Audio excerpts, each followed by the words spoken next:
All right. First of all, just getting back after the Maryland game, great job by our football team over at Maryland. Look forward to the challenge that Rutgers brings this week. Be our last game for our seniors here at Spartan Stadium, so that'll be a special event for them. Got a lot of great players, a lot of fifth-year seniors, really, guys who've worked extremely hard in the program, but have been 3- and 4-year starters. So that senior group, when they came here, we've won 50 games in the last 5 years, so I think that's a testament to their hard work and their value as team leaders. We've said over and over that we've won here because of chemistry, and I think that they've had a lot to do with that chemistry in terms of how they've handled themselves throughout this time. So we'll look forward to that. Rutgers comes in. Obviously, I've had a chance to watch the film on Rutgers. I think, first of all, I've gotten to know Kyle Flood a little bit over the past year. I think he been very impressed with him, very deliberate. I think he's action-based coach, not a lot of fluff, and it shows discipline. And when you watch his football teams, I think that they're making strides. They've had injuries in the offensive backfield, obviously. That's probably hurt them a little bit. Gary Nova is an outstanding quarterback. I think he's thrown 51 touchdowns over his career, one of the leading passers. I think the leading passer in Rutgers history, maybe, in terms of yards and things of that nature. So very experienced quarterback, been playing since his freshman year, where he started 5 games. So he's been very productive. Big offensive line. Carew was one of the top receivers in the conference, and was high school teammates with Nova. So I think they're well accustomed to each other. So it gives them a great duo there. Defensively, active defense, moves around, a lot of front movement, play a lot of different people, and cover 2 base, but they like to blitz. And they've from a sack standpoint, I think they're 3rd in the conference in sacks or so. So special teams has been a big deal to them. They've blocked a lot of kicks there over the past number of years. I think that's well documented. So going to have to play very well in special teams as well. So I'll take some questions.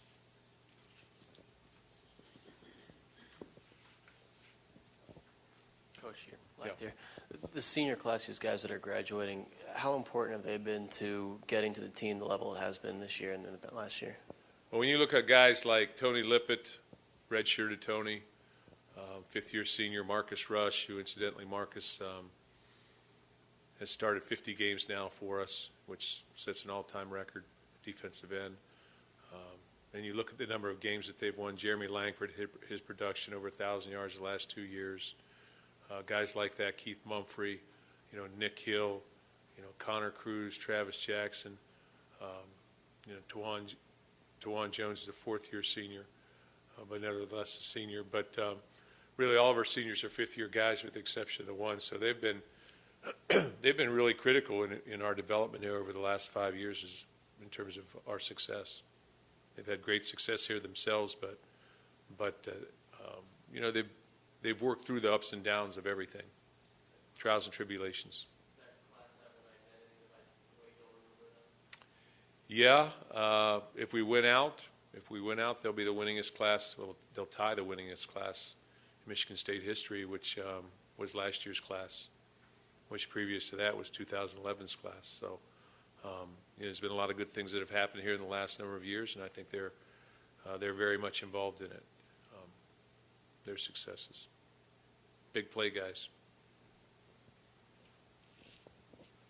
Mark, kind of looking at it the other side of it, I would imagine with the circumstances and situations that you're probably not planning on playing any more true freshmen for the rest of the year. Is that pretty safe to assume? Yeah, that would be pretty safe to assume. But unless there was to be a critical situation, we're going to always put the priority of winning in front of everything else. But we would probably be able to go in a different direction a little bit. Do you have any determination on guys who played earlier in the year? Yeah, I guess they wouldn't play again as well. I can't say that, because I think they're a little farther along, and they've been in the system. They've traveled. They've been practicing with us, or maybe they've been dinged up a little bit. But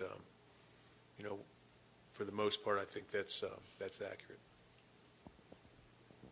Won't Mark, rule anything out. I'm sorry.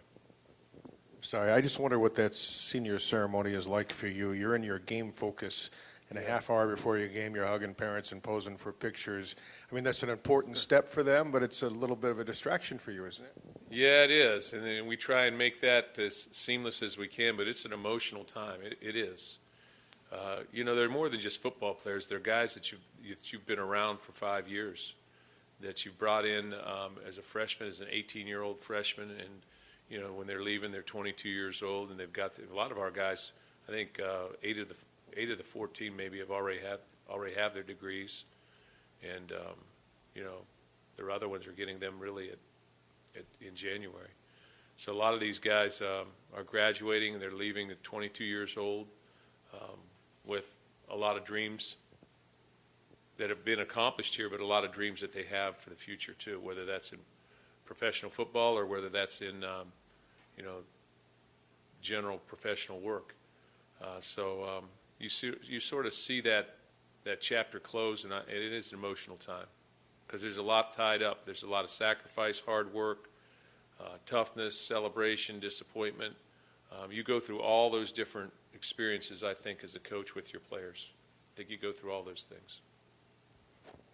Coach, excuse me, you alluded to this after the game at Maryland Saturday night, that Connor's throwing the ball better. You weren't completely happy with the offense kicking field goals.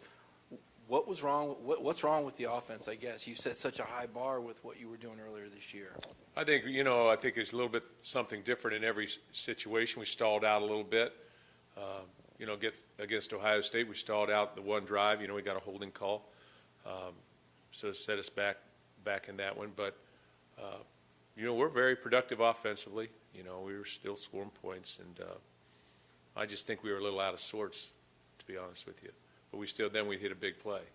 But the consistency we got in the second half, especially the fourth quarter, which was good because we closed it out in the fourth quarter, which is something we hadn't done earlier in the season.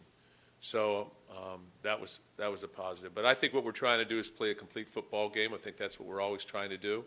So that means no turnovers. That means very few penalties. That means productivity in terms of opportunities, opportunistic offense, taking opportunities. When you get in the red zone, scoring touchdowns, and on the defensive side of the ball, doing what we did. But special teams, being accurate on all the field goals, and no big runs, and so there's things to clean up in every football game. I think that's pretty much across the board everywhere. But at the same time, I think we're always striving for perfection.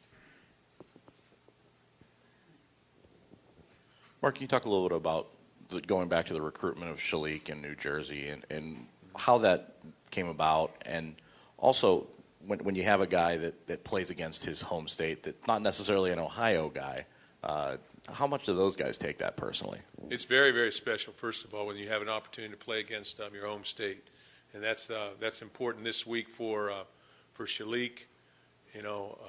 Gerald Owens, although he's been in redshirt, he's from Jersey as well. In terms of the recruitment of Shalik, we've done a good job in Jersey as far as identifying players and getting them on visits and things of that nature. Coach Narduzzi is the guy that recruits actively over there. So we got a guy coming over from Jersey that was 215 pounds. That was probably about 6'3", and pretty active. And he's grown to 255 and about 6'4" plus, and he's an extremely good player. But it's because of his motor and because of his ideals in terms of work ethic and things of that nature. I think that's really allowed him to really flourish. But it's an important game for him. It's a big game for him. He'll have a lot of people coming. Is Travis Jackson been cleared to practice, and where's he at with the protocol? Yeah, I'm not talking about injuries today, but we'll make a decision on that as we get towards the end of the week. If he can't play, I'll announce it. But our intention is he would be able to play, but we'll see how practice goes. Won't rush situations. Mark, to your left, it seems like Jeremy Langford's been a guy who's kind of persevered through a lot of different things. How enjoyable has it been to see that pay off for him these past 2 years, and kind of what has he meant to the program in that time? Yeah, Jeremy's an interesting guy because, he sat in my office and we've had long discussions about what positions he's going to play, and he hasn't always been, when he moved to defensive back, he really didn't want to move. I sort of forced the issue. Then he bounced back. So he's always wanted to play running back, and I would always force the issue saying, you're too good of an athlete to be standing on the sidelines and not getting the reps. So he played special teams. He's a very, very good special teams player. I mean, the guy was running down on kickoffs last year. So, all those things are testament to his work ethic. And then to see him flourish like he did last year, that was a life lesson for a lot of our players and really a lot of our coaches, probably, and myself as well. Don't give up on players. See it through. Players, don't give up on your dreams. Players, experience other positions. It'll help you grow. So there were a lot of lessons learned there. It'll all work out. Cream will rise to the top. And I guess Le'Veon Bell would be a good lesson, too, for some under-recruited high school kids. Did you get a chance to watch him last night? Yeah, a little bit. And then I heard he had 200-plus yards and some touchdowns, et cetera. Le'Veon's a guy that came in at mid-year that was the last guy taken. Wasn't a highly recruited guy. And really, when I took him, we looked at him and said, the guy can return punts, so he's got great ball skills. The guy was a dynamic player at linebacker. We'll take him as a tailback, but I know if it doesn't work, he can play linebacker. That's why we took him. About 2 weeks into winter workouts, we said, that guy's going to be a great football player. You could see it. Coach, Mylan Hicks returned to action against Maryland. How did Mylan do? He was active, and his first time back, so I think he played pretty well. High average, I think, is what we graded him, but maybe low winning. But you saw him moving on the field. He was noticeable. He was very quick-bodied. He brings something other than just his football ability. He brings leadership. He brings excitement. He brings a lot of energy to our football team. And again, he's another senior that has waded through everything and found his way out the mess, playing a lot this senior year. And then just to follow up, Coach, I know that the weather outside is it's kind of chilly, Saturday being Senior Day, what about the expectations from you for your crowd? I guess this is, like you said, 50 wins in 5 years. I mean, is there an expectation from you to have the stands full? Well, I always push in that direction, and appreciate you guys mentioning that. I think it's a great send-off to our seniors. It's a great ending to a football season every year. It's a show of support. I think we have great fans. I've always tried to not criticize the ones who don't come and appreciate the ones who come. And that's the way I've always tried to approach it. But, our football team, we've won a lot of football games. We're top 10 football team right now. Coming off a win, coming off a disappointment the week before, which is tough to deal with, but that's life. And we are where we're at. We got a chance to go to a great bowl game, possible, I don't know what you guys call it, Power 6 bowl game, I've been called, selection committee bowl game. So we got a chance to have a great football season. So it'd be great to have a crowd out. We've traditionally had a push for the food drive as well. So that's a part of this as well. But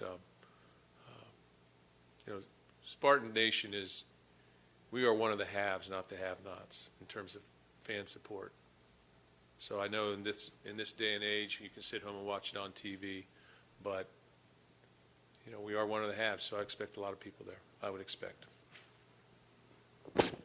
Still my question, but I'll go another direction here. You make schedules a long time in advance.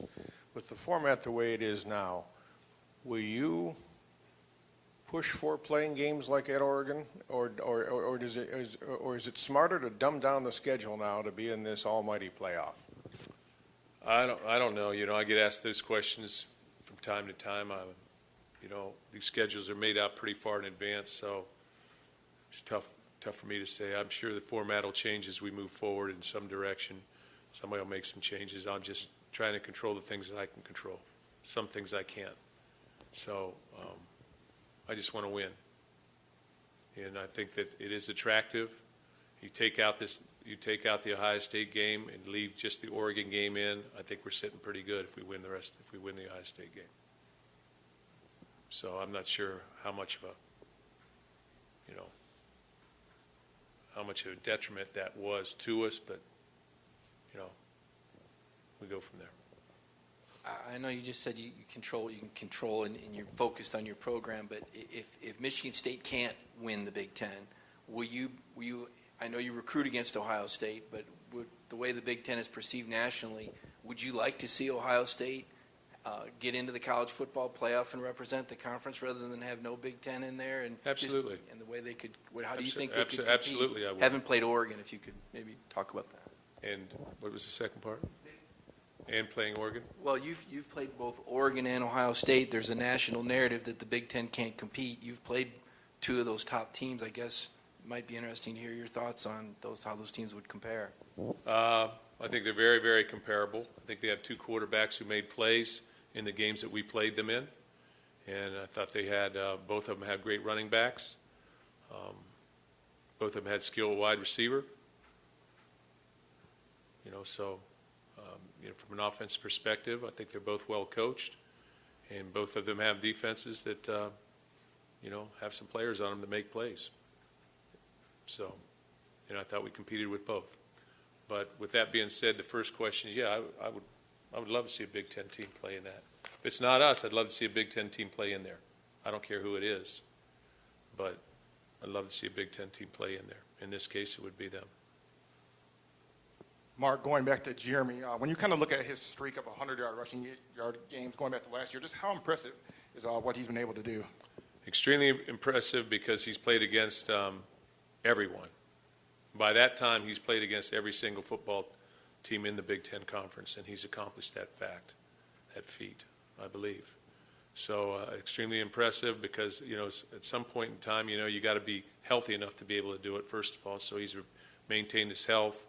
And then, things happen sometimes, but I think it's a credit not only to him, but to our offensive team in particular. I say offensive line, but the tailbacks, fullback, tight ends, wide receivers involved in running the football as well, and then the philosophy and the things conceptually, so coaching as well. So I think it's a great feat. Mark, when you look at these last few games, I know we kind of talked about it going into Maryland, but with two more left, is it playing for pride or is it playing for bowl, or how do you keep the guys focused on tasks and goals right now? Well, first of all, you have just definitely you instill competitiveness in your players. We go out and have a scrimmage. I can tell you that we're going to scrimmage to win the scrimmage, both sides of the ball. So I can tell you if we pick up a basketball team that there's going to be pushing and shoving in that deal as well because you want to win. So the competitive nature of the group of people is really what's at stake. That's number one. Number two, we have a chance to be a top 10 football team and go to whatever that format was called that Mike talked about. Okay, but I still just say Power Six. I'm trying to do the lottery thing. Anyway,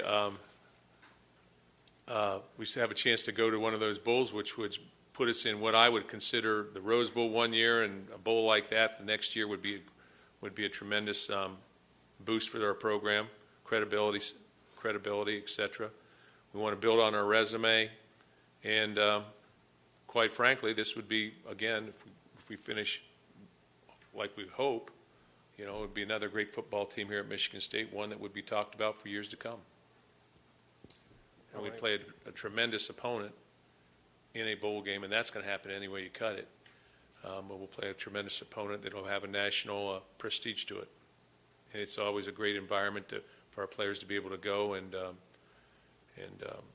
compete in a bowl game, that particular climate, those type of things. I wanted to go back to Shalik quickly.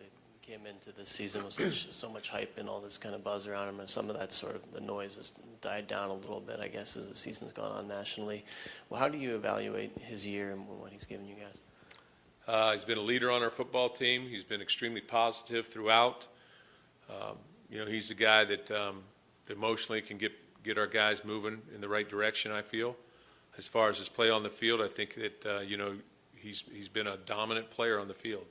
Now, statistically, I don't know if I always look at all the statistics on it, because statistics do not count how a guy moves and operates on the field, how he gets off a block, how he pursues. He may not get in on the tackle or may not get in on the sack, but he forces the quarterback to move this direction or that direction.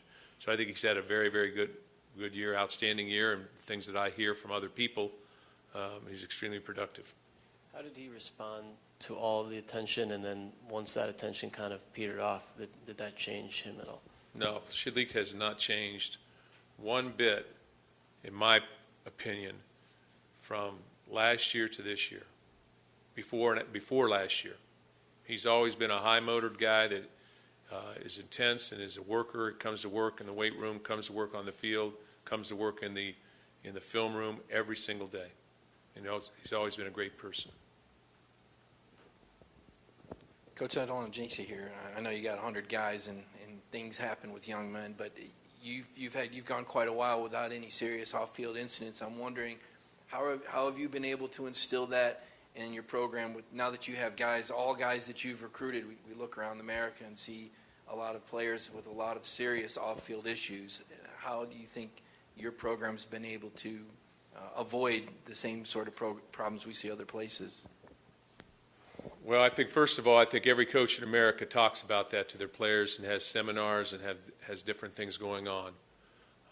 I think there are a lot of things that play into decisions away from the football field, and there's a lot of different things that outside sources that can enter into those things. But what we do here is constantly talk about it. With success comes more responsibility. We've said that over and over and over. It's how you handle success. And that's not just on the football field, that's off the football field as well. So we're constantly trying to recruit the right people, we're trying to build the right people once we get them here. And, the consequences, there are consequences for issues. With that being said, I try and be very fair with our players and treat them as if they're my own family. And, when that's happening, as it occurs across the country, you're trying to save your players and give them opportunities or second chances and things of that nature. So I think that's part of it too. So it's difficult to be a head football coach or a coach in a position at all, and it's difficult to be a student athlete because there's a lot of different things going on in your lives. Everybody's different. Everybody has different points of issues, I guess. But I tell our players, never forget where we came from in terms of the past of this program, anything that we've had occur, which we've had things occur. Remember how delicate that is and fragile that is, and always try and make sure that you're representing people to the best of your ability. And I'll remind them again today about that. Anything else for Coach? Mark, one thing that you have had to deal with the past few years is guys leaving early for the NFL, which is a tough double-edged sword for you guys. Can you talk about how you deal with that at this time of the year when there's fewer games and perhaps more buzz in those guys' ears about that? We'll take the certain players and see what their draft status is and take it to a committee like we've done other people, and then I'll get on the phone and talk to different head coaches or probably GMs, and we'll do our homework, and then ultimately decisions have to be made that are going to be in the best interest of that individual. And I don't ever want somebody to say that I held them back for personal gain. But I think that there's everybody wants different things out of a college experience. Hopefully education is part of that. But some guys have already attained that too. So I think it's a tough situation, but it's a good situation. It's a good problem. It's a problem. It's a good problem. If people want your players at a higher level, it means that these are the reasons you're winning, first of all, and usually you are winning. And then secondly, it opens the doors for others to come and other opportunities. And we've had, I think, 5 guys go early in the last couple years. So how they're doing, a couple of them are doing very well. And a couple of them probably wish they had stayed that other year. So there's no perfect scenario. There's sacrifice involved either way. I know that and I understand that. My biggest concern is that they leave here and they feel good about how they were treated here, about how they were used here in terms of players and what they got out of this, and most importantly, that they're Spartans for life and they feel like they can always come back and that we're accepting of them.